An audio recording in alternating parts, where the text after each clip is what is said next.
Well, good afternoon, Frank. Good afternoon, Professor. We've both been away since we managed to talk last time In the same place, though. in the same place, and it was the first time, as I've mentioned to you already, that I had been to London as a public activity. That is, I was actually doing things in public places, Hmm. as distinct from private meetings. And I was really struck by the degree to which London is now international compared to any other city that I've spent a lot of time in recently, and that includes other European cities, and it certainly includes New York. Yes. And I mean, what struck me particularly was that everybody spoke English with a foreign accent,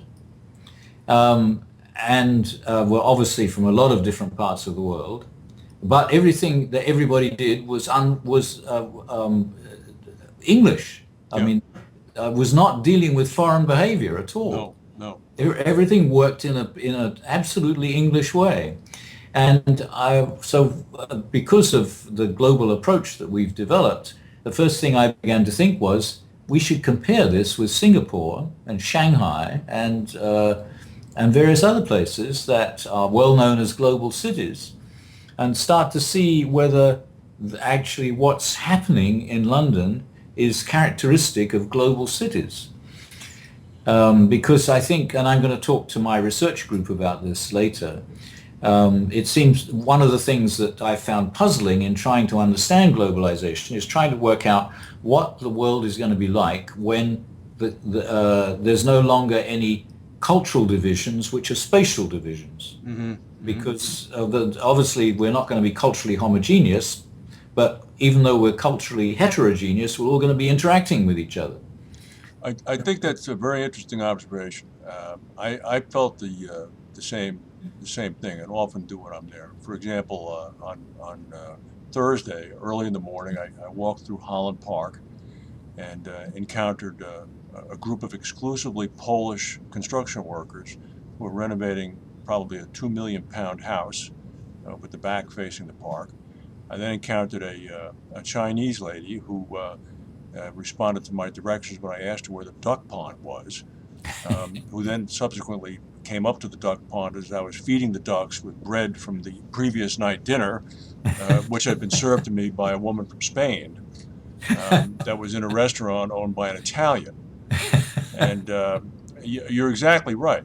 I mean, you don't even, I'm not even surprised anymore when I encounter somebody, um, unless you're outside of one of the mahogany conference rooms at Lloyd's. Uh, I don't even get surprised if I encounter somebody who speaks English with a very foreign accent. Yeah. I mean, London is a very international place, and you're exactly right. It seems to work. Well, everything worked. I was in Paris and Rome and Naples in the summer, and then Istanbul a couple of months ago, and they're all very pleasant cities, very pleasant modern cities to be in, but they're not as clean as London, and the and things don't work so well. No, and in Paris at least, there's a hint of divisiveness that you can feel as you walk in the neighborhoods farther away from the city center. Hmm. That I don't feel in London. Maybe I didn't go out far enough into purely ethnic neighborhoods, but I've never felt that in London. Yeah, well, of course, the amusing thing about Paris at the moment is that the French have refused to serve dinner without wine to the president of Iran. Yeah, yeah. Let me ask you a question, and I really I should be asking the people in London this when I'm next there. Since England is in the EU, so to speak, why is it that those 6,000 migrants or refugees are camped out in Calais trying to get through the Channel Tunnel to get to England? Why wouldn't they be happy just staying, for example, in France or going to Italy or going to Scandinavia? Why don't they stay in Slovenia? Well, my point is, why is I mean, the British economy is not doing that much better than, say, the French economy. That you'd They be subjecting yourself to almost concentration camp like conditions. I mean, obviously not quite, but they all want to go to Germany and England. And I mean, the economists, we still are under the influence of economists who tell us that people only make decisions according to the economy. And that's really not the way the world works. People make decisions according to what they've grown up to think, or what the experience has led them to think. Hmm. And London has been a world center for so much longer than anything else. And some people know about Germany and want to stay there because Germany obviously has been one of the most prosperous parts of Europe since, well, for 50 years now. Hmm.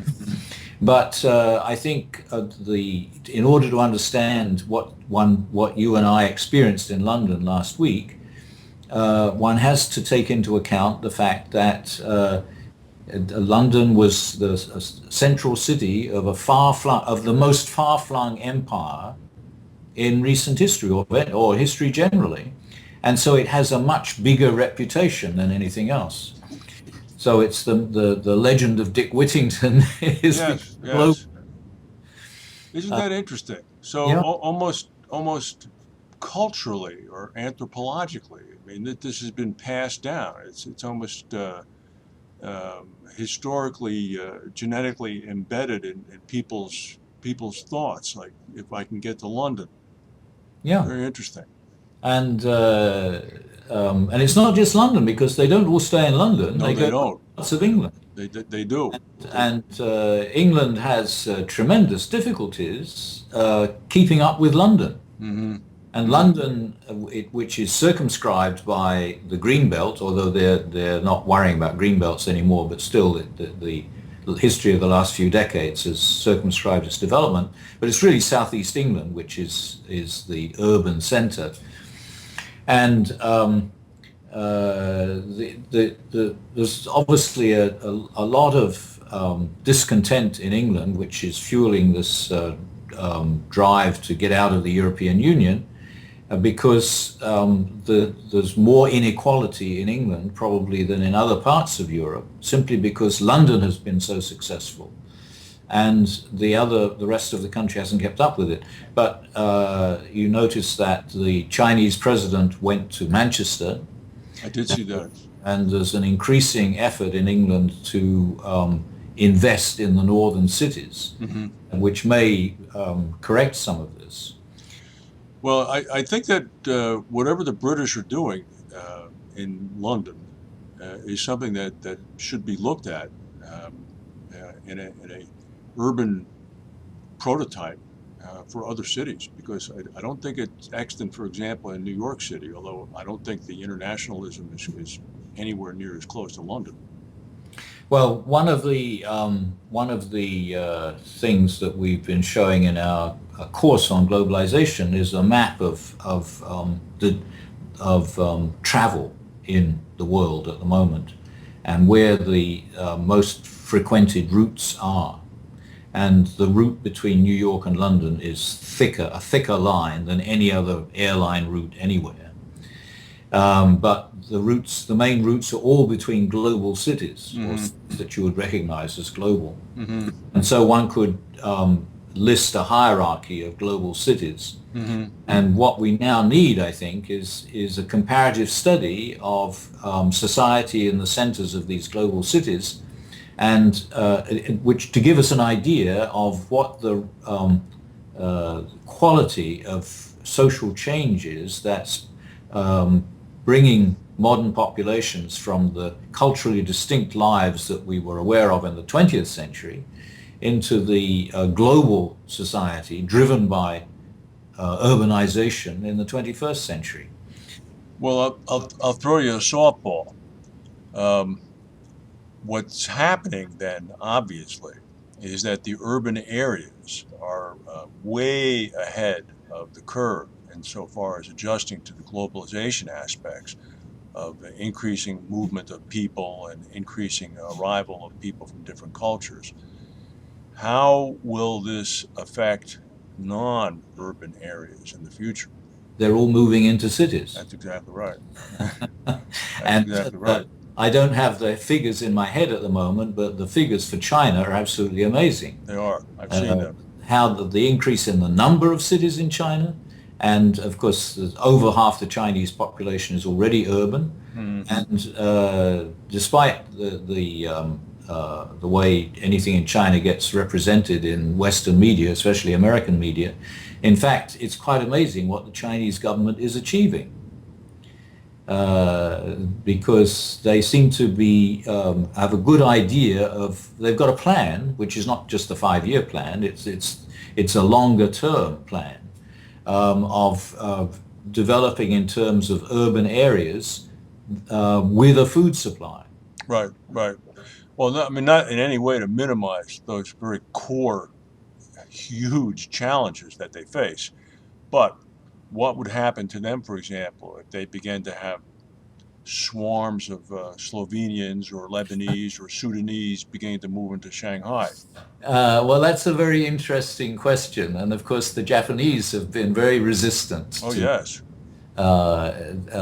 in people coming in from outside. I think the Chinese have not. I've never read anything about the Chinese being resistant to foreigners, but one gets the impression that there aren't so many foreigners trying to move into China. No, no, no, I don't think there are any. And Very whether few. that will happen or not, I don't know. But it's interesting also that after the tremendous welcome that was given to Xi Jinping, what was it, last week or the week before in England, now Modi is getting a similar treatment, not quite so extravagant, Mm-hmm. but because he's not the head of state. Mm-hmm. They've got that excuse for not doing the same Mm-hmm. thing for Modi. But England is obviously going out of its way in ways that is causing a lot of criticism from America and some other countries to develop co-investment relationships with the two largest Asian countries, one of which, of course, is the second largest world economy anyway. Right, right, right. And they're both countries with enormous problems, but nevertheless, they're also problems with countries with enormous potential. Well, as you said, when you were talking about the historical nature of London, um, this is not atypical of what the British do. Mm. So, with a kind of economic slash mercantile kind of relationship with Well, countries like this. it's certainly a very different. People will look back on Cameron's tenure as prime minister very differently from the way they're looking back on Tony Blair's. Oh, I think so. In fact, I'm rather impressed with what Cameron has been doing. To be Yeah, honest with you. So, and I think that he's not getting all the credit that he deserves for it yet, but mhm, I think that he probably will do in time. I think so. What did, from a social, anecdotal, cultural perspective, what sticks out from your brief time over there? What any interesting thing occur to you, Uh, or that you observed? the quality of the food comes to my mind. Really? Everywhere I went, in any pub or restaurant or cafe, I got good food. Good Ah, international, okay, like an Asian fusion kind of thing, and and often imaginative food. yes, yes, The traffic worked, yes. The traffic does work. which is amazing. The tubes work too. Yeah. Yeah, yeah. Um, and there are so many different ways to get from the airport into central London. It's a long way, Hmm. but it's the most efficient airport connection of any of the major cities that I can think of. Oh, I agree. Yeah, Uh, that Heathrow Express is amazing. Yeah. yeah. So, well, very interesting. We should record. Well, we are recording this, but we should make sure the British Tourism Board sees it. Maybe. Well, this is the most optimistic talk we've had for some time. Yes. Well, it's and there's a reason for it, as you prefaced the whole conversation. It's a place, small as it may be in comparison to the global view, where globalization has occurred, is occurring, has been accepted, accommodated, and is working. And it makes one wonder, because the big question in England at the moment is Cameron going to get what he wants out of Europe or not? And what's going to happen with the referendum that will happen in the next within the next 2 years? Hmm. But before I went to London this past week, I would have thought that England has to stay in the European Union for its survival, for its future, for its everything it needs.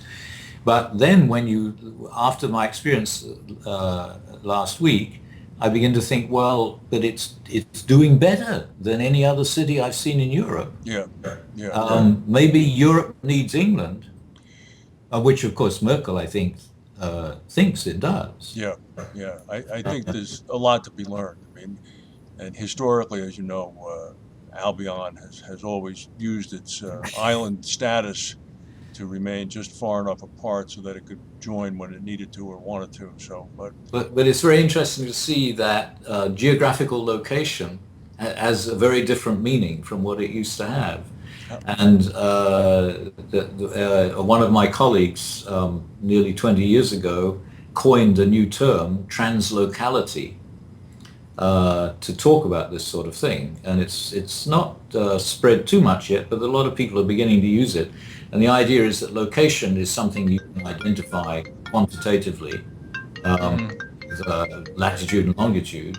Uh, Location, locality is the cultural meaning of that um, Well, that's position, and translocality is the way the cultural meaning of that location changes as history continues.